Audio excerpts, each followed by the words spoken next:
Welcome to Lightverse Recap. You're listening to Got Dropped into a Ghost Story, Still Gotta Work written by, brought to you by Lightverse Recap. To unlock the rest of this chapters you can become a supporter or join as a Shadow Star member and you will get a link to an audio library of your favorite light novel. As a member, you'll get notified on every new chapter update, enjoy a brand new audiobook release each month, and gain full access to the entire audio library to download. In this novel, the protagonist finds themselves transmigrated into a fantasy world where they become a newly hired employee at a large corporation. Despite the dream job's appealing benefits and kind bosses, the protagonist grapples with the eerie and often terrifying elements of their new reality. They utilize their knowledge of the world to quickly rise through the corporate ranks, all while dealing with the supernatural occurrences that surround them. The narrative combines elements of horror with humor, creating a compelling and engaging story. Chapter 1.1. Have you ever had an experience where you became totally engrossed in something? I'm not just talking about thinking, oh, this is fun, but being so deeply impressed that you ended up spending extra time and money on it. There must be something like that, right? If it's a movie, watching the director's cut. If it's a game, buying the art book. If it's a webtoon, paying for early access. If it's a singer, going to their concert. Going a bit further, buying related merchandise could be another example. Yes, I'm talking about what they call merch. Figures, banners, badges, dolls. I can confidently say that I've never spent money on such things in my life. Until now. Here I am at a department store. A pop-up store that opened to a great turnout, and by 10 a.m., the moment the department store opened, all the waiting tickets had already been distributed.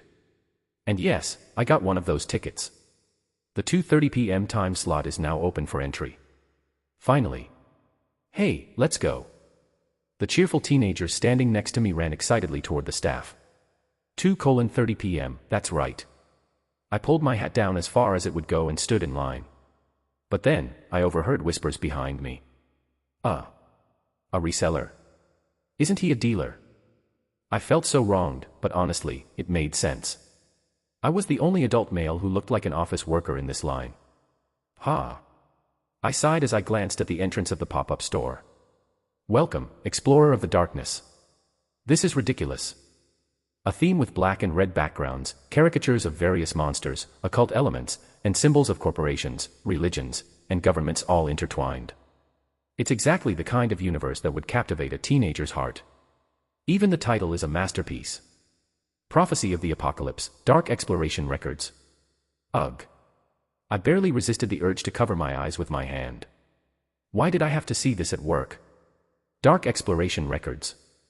It's the world of a ghost story universe that's been super popular recently. You know, the kind of open-source collective intelligence universe where people can participate and create their own stories. At first, it seemed like it stemmed from a famous creepypasta and started spreading modestly among students, but then it hit the YouTube algorithm and started getting viral like crazy.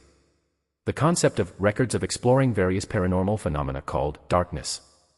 Eventually, it grew into an independent wiki with hundreds and thousands of creepypastas, and that's how it caught my eye. It was so easy to read at work because it's just text. And isn't it said that anything other than actual work is fun when you're at the office? I got so hooked on this universe that I even ended up creating and posting my own creepypasta. How did things come to this? Is it because my office life is so devoid of dopamine? And this Dark Exploration Records itself. Who knew it would get this big? It's now a massive IP that practically dominates YouTube as a major sensation for teenagers. Frubnovel.com. Naturally, companies jumped on board to make a profit. This pop-up store is part of that. But come on, this thing had a 15+ age recommendation slapped on the wiki. Why are there so many kids here? Hearing whispers behind me again, I couldn't help but feel increasingly self-conscious. He's definitely a dealer. Hey, maybe he's just buying something for his nephew or a cousin, don't be too harsh. No, I'm buying this for myself. The truth is, I came here last week too, but the merch I wanted sold out just before I got to it, so here I am again.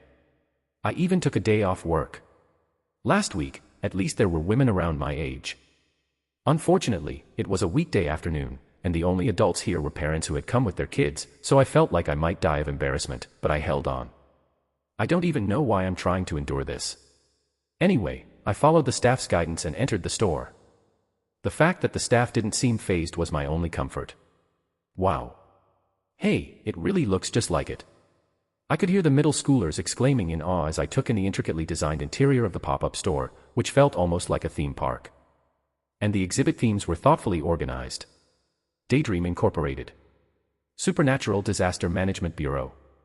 Church of the Luminous Unknown.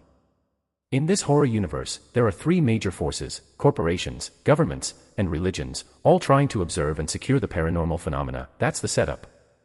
At first, it was just stories about the government's Disaster Management Bureau, but as more people joined in and got excited, it turned into this. Anyway, it seemed like this pop-up store had picked out the most popular parts of the universe and gathered them here. It was clear that they were targeting fans' wallets by focusing only on popular characters and horror items, but the quality wasn't bad. Well, when would I ever come to a place like this again? Ignoring the stares, I quickly grabbed the items I wanted. It was a relief that most of the popular items were already sold out, so there was less suspicion that I was reselling. Would you like to purchase an L-sized eco bag to carry your items? It's 5,001. Yes, thank you. I successfully completed my purchase, but instead of leaving the pop-up store right away, I hesitated. I turned my head to see a line of people gathering near the cashier. Roulette event. Create your own Dark Exploration Records character. That. I saw it last week too, but I couldn't bring myself to join the line and participate. They said this pop-up ends tomorrow. It was a moment of intense inner conflict, wondering if it was really worth exchanging my social dignity for this. Just then, the cashier who had just started her shift smiled at me and spoke. The roulette event ends today. Would you like to participate? Yes. Thank you. Really, thank you, dear staff member. Great. Please come this way. Oh, just stand here. The staff member swiftly guided me to the line in front of a giant black roulette, and I naturally found myself at the end of the line. The line moved faster than I expected. Soon, I was at the front and handed a button that looked like a walkie-talkie. Now, we'll spin the lucky roulette. Please press the button to stop it whenever you're ready. Beep. With an artificial sound effect, the roulette started spinning. Each section displayed a prize and rank. There were merch I had already bought, merch that weren't for sale, and even some random Bluetooth earphones. Of course, the largest section, 7th place, was just a small memo pad. That's probably what I'd get. But it didn't bother me. After all, I almost left without participating at all. Let's not expect much. I thought as I pressed the button the staff gave me, carefully. RRRRR, click. But then, the black roulette slowed down, and surprisingly stopped right there. A thin, golden sliver. Chapter 1.2. First place. Dark Exploration Records Real Merch Box. Oh my gosh. Congratulations. Is this for real? Wow, no way. So lucky, I'm so jealous. Voices of astonishment, screams, and envy rose behind me. Wow, finally, on the second to last day of the pop-up, someone hit first place. The staff, even more excited than me, ran behind the roulette and came back with a large, plastic-wrapped box. The black box, with a huge silver symbol embossed on it, looked like it had been carefully crafted. I barely managed to keep my hands from trembling as I accepted the box. Thank you. I needed to leave immediately and slap my face to make sure this was real. As I was about to leave the pop-up store, the staff stopped me. Oh. We're giving out custom-made merch here, so all I need is your name. My name. My personal information has long since become public property, leaked all over portal sites. The only thing that matters is getting this safely home. It's Kim Solium. Got it. Mr. Solium, just a moment. The staff started operating a black machine next to the roulette, which looked like a 3D printer. There was even an explanatory note above it, made for the pop-up store. Dark Exploration Records Character Maker. Ah, so that's the thing they mentioned during the roulette event. The Create Your Own Dark Exploration Records Character event. How perfectly tailored to a teenager's tastes. Please input your name here. Okay. Holding the merch box tightly with one hand, I quickly entered my name on the machine's pad. The black machine made a loud, eerie music box sound, putting on a show as gears turned. And then, it spat out a small object. Clank. I picked up the familiar-looking item. It was an employee ID card. Daydream Incorporated. Employee Kim Solium. Field Exploration Team. Wow. Daydream Incorporated. It's one of the most famous factions in our Dark Exploration Records universe. Yes, I know. To sum it up, it's the cliché of a big corporation that profits from paranormal phenomena. And the field exploration team. That's the department where everyone dies, like the red shirts in that one sci-fi show. It's the team that always gets sent to investigate the paranormal, only to meet their end. Because of that, a lot of the named characters seem to belong to the field exploration team. Wow. An employee ID from the field exploration team. I'm really looking forward to seeing what kind of adventures employee Kim Solium will have in the Dark Exploration Records universe. Yes, thank you. I was about to cringe hard but managed to hold it in. At least it's not an ID from a government agency or a shady religious cult. Thank goodness it was a corporate employee ID. Although it was a little embarrassing, the staff had clearly said this so many times that they had built up immunity to it, handling it all with professional poise. With that, the roulette event seemed to be over after I received the employee ID card. Thank you. I looked down at the employee ID card with my name printed on it and sighed inwardly. This needs to be hidden somewhere no one will ever find it.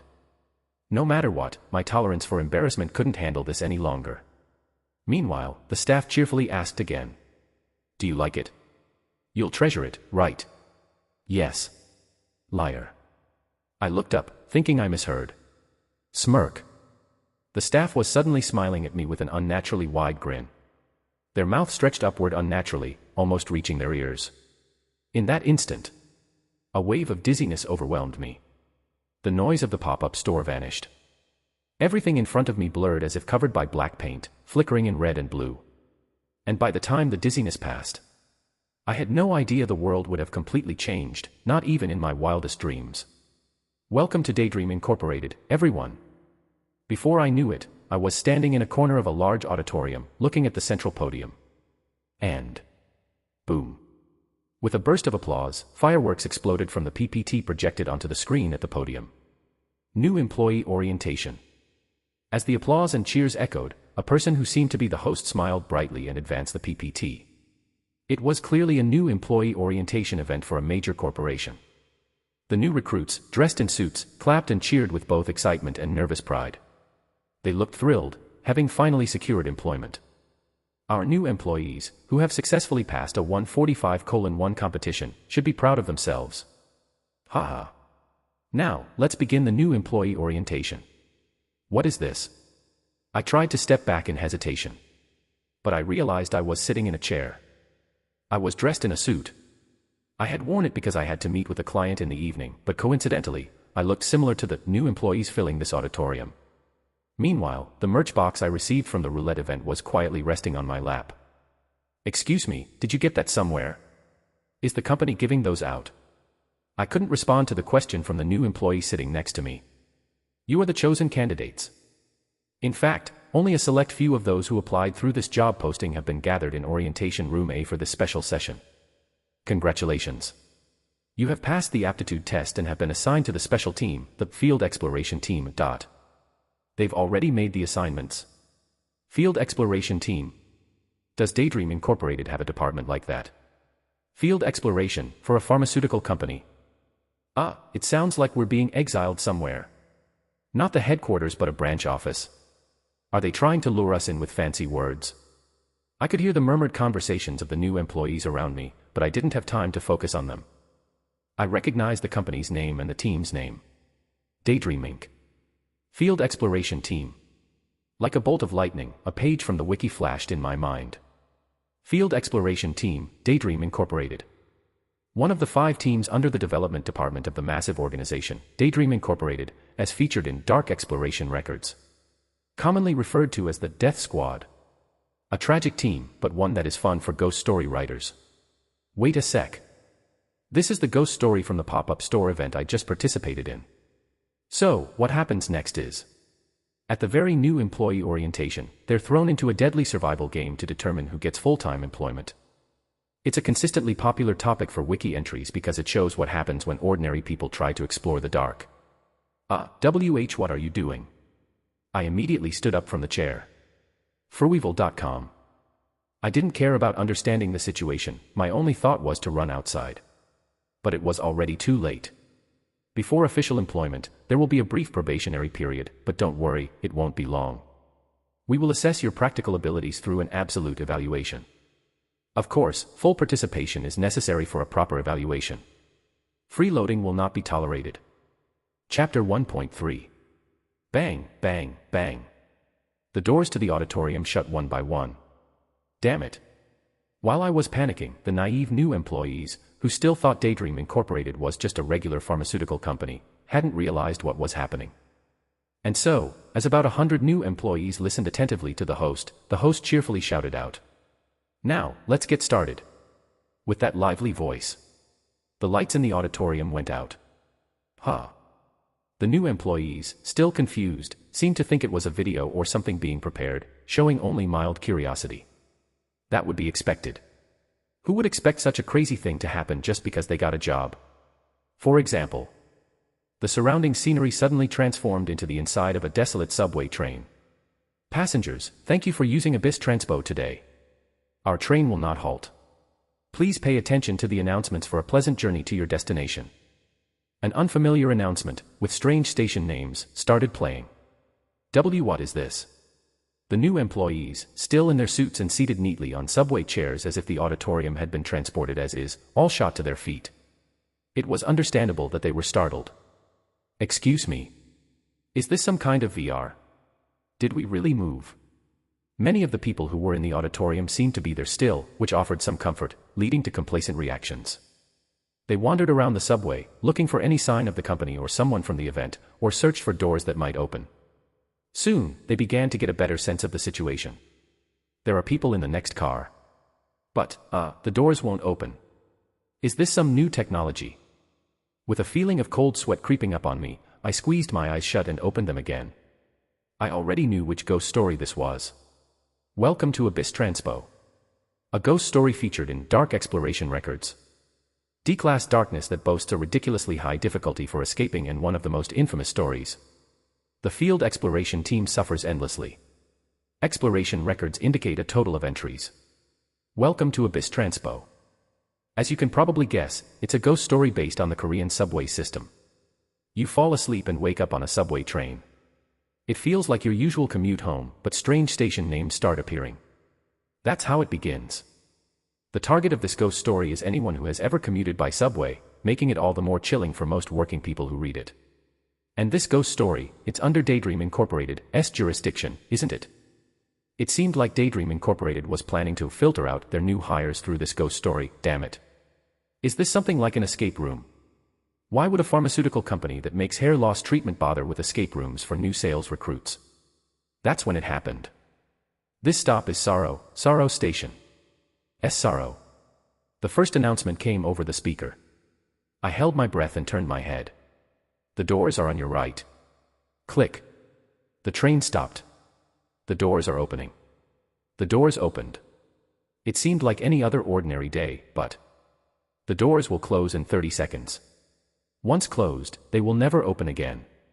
Passengers whose destination is Sorrow Station should disembark according to the announcement. The familiar voice calmly mixed strange words and phrases into the announcement. But people always try to rationalize things to find some form of reassurance. Look outside. It's just a subway station. And indeed, they were right. Outside the train, the platform was clearly visible. It looked a bit dark and damp, but otherwise, it seemed like an ordinary subway station. Relieved by this, 2 or 3 people moved toward the door. "Oh, no. I think it's better if you don't get off." "Huh. This is bad." I sighed and spoke quickly. "You heard them say, Sorrow Station. There's no station like that in Korea. Anyone would think it's strange." "Oh. Yeah, I think this guy's right. Maybe we should wait and see how things play out." One of the quicker-witted people backed me up. It was the new hire who had been sitting next to me. Because of that, the people who had been about to step off hesitated further. But still. "Hey, the doors are closing." But the sound of the doors closing caused a few panicked individuals to impulsively jump out. It was a disaster. The doors are closing. Ah. I missed it. Shit. The people who didn't get offside, watching the ones who did wave back at us from the platform. Some even glanced at me and muttered curses under their breath. I understood.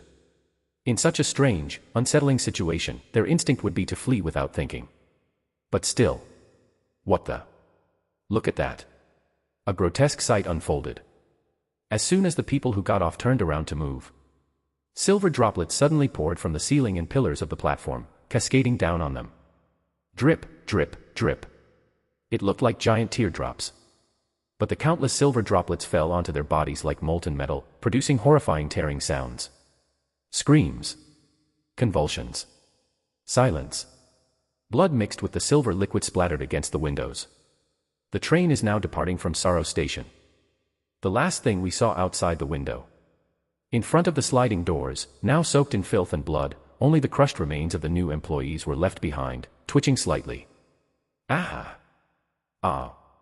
It was the fate of those who chose wrong.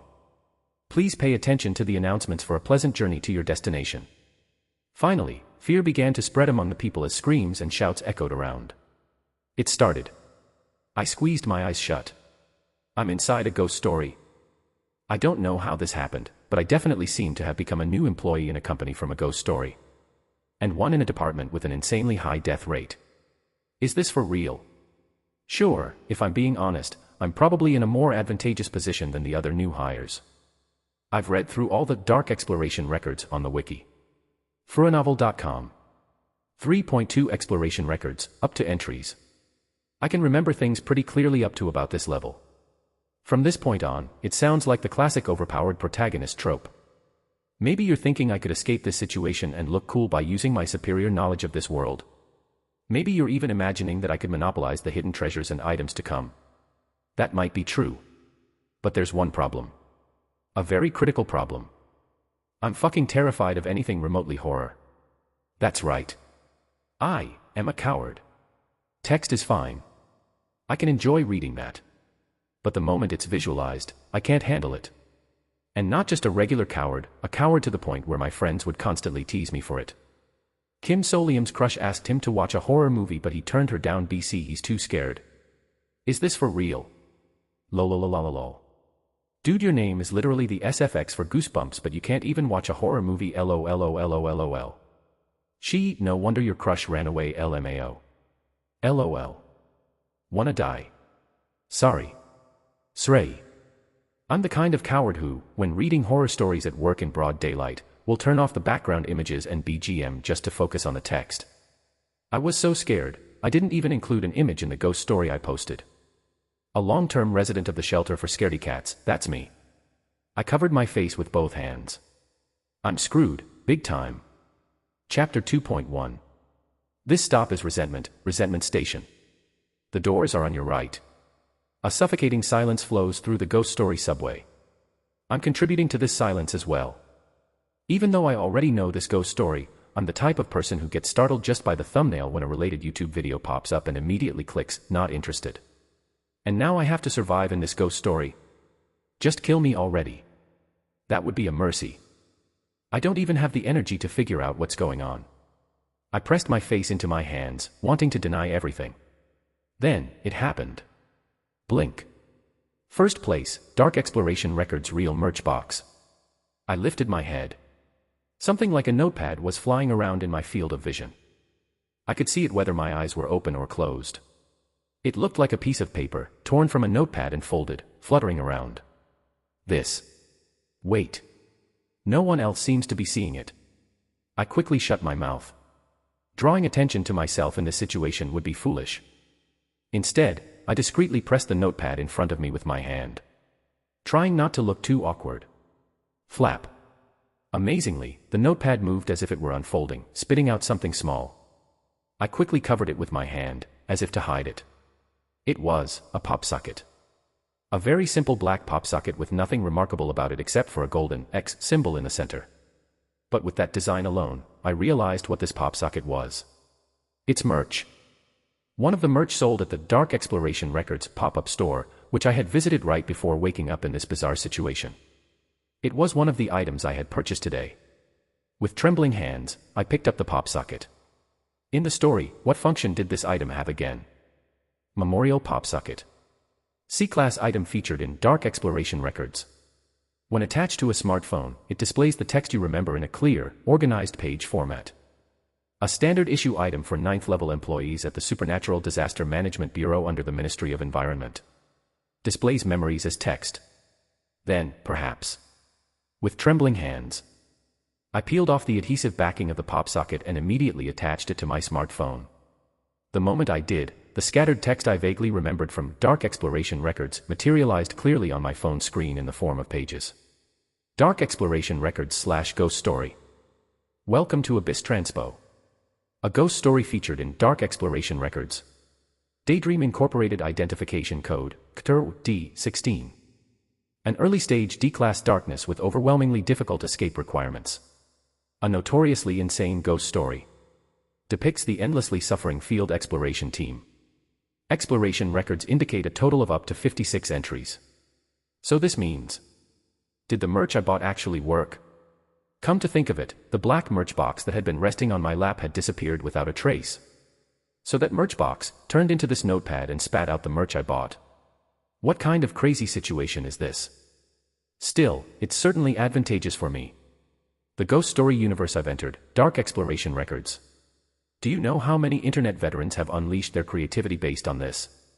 There are literally hundreds upon hundreds of ghost stories. Of course, it's hard to recall all of them like flipping through a book in my mind. Plus, these ghost stories don't directly tell you how to survive. You have to infer the correct answers from the stories, which makes it even harder to figure things out in new situations.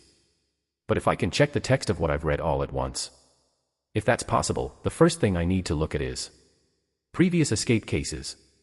I immediately scrolled down the wiki page. I quickly read through section 3.2 Exploration Records, and then I came to a conclusion. I got it. I found my answer for which station I need to get off at. But there's a problem. I turned to look at the others in the subway car with me. There were 8 young new hires in total, including myself. The people who had panicked after witnessing 2 live dismemberments were starting to regain their composure and talk. That station name, resentment, it sounds like the kind of resentment people feel when they're angry, right? Yes. No cell service, no data, seriously, what is going on? Yeah. How am I supposed to convince these unfamiliar, untrustworthy people to get off at the right station with me? Somehow, I need to make as many people as possible get off with me. I clenched my fist. Did I suddenly develop a noble sense of duty, feeling that these extras who are destined to die in this ghost story world are real people whose lives I need to save? Well, sure, I might feel that way as a human being, but that's not my top priority. The real reason I'm so desperate is I can't get off alone. That's right. A lot of these stations are just insane. Walk alone through A. A station filled with eyeballs. B. A station shrouded in darkness, or C. A station that's upside down. Just imagining it makes me break out in a cold sweat, and I'd probably end up crawling on all fours in terror. Chances of me passing out before making it to safety: over 90%. No way. Please, save me. I have to convince them, somehow. I opened my mouth to speak, but then quickly shut it. Still, blurting out things like supernatural phenomena or darkness would be idiotic. Who would want to believe they're trapped in a situation straight out of a ghost story? They'd either refuse to believe it and mock me, or believe it and panic even more. Slowly. I need to build trust first. At least one person. If I can just convince 1 or 2 people, the herd mentality will make it easier for others to follow. Let's see, someone who seems like they need help, or a clue to build a connection with. This is like some YouTube ghost story. Found one. You mentioned a ghost story? A woman with short hair and a calm demeanor nodded slightly, looking a bit flustered. Yes. I watch ghost stories on YouTube sometimes, and this reminds me of one. Could you tell me more? This doesn't seem like a normal situation, so it's probably best to share any information we have. It's not really information, it just feels like everything is straight out of a ghost story. The lecture hall suddenly turned into a subway, and people died like that. Her face turned slightly pale, likely remembering the insane dismemberment that happened just moments before. I understand. I want to throw up too. Let's both try to erase it from our minds as quickly as possible. I'm sorry. I didn't mean to suddenly. No, it's the same for me. It's hard to think straight with everything that's happening. The woman gave a weak laugh. You seem to be handling it more rationally than anyone else here. That's only because you haven't seen me fainting in panic yet. And surprisingly, around this time, someone else approached me.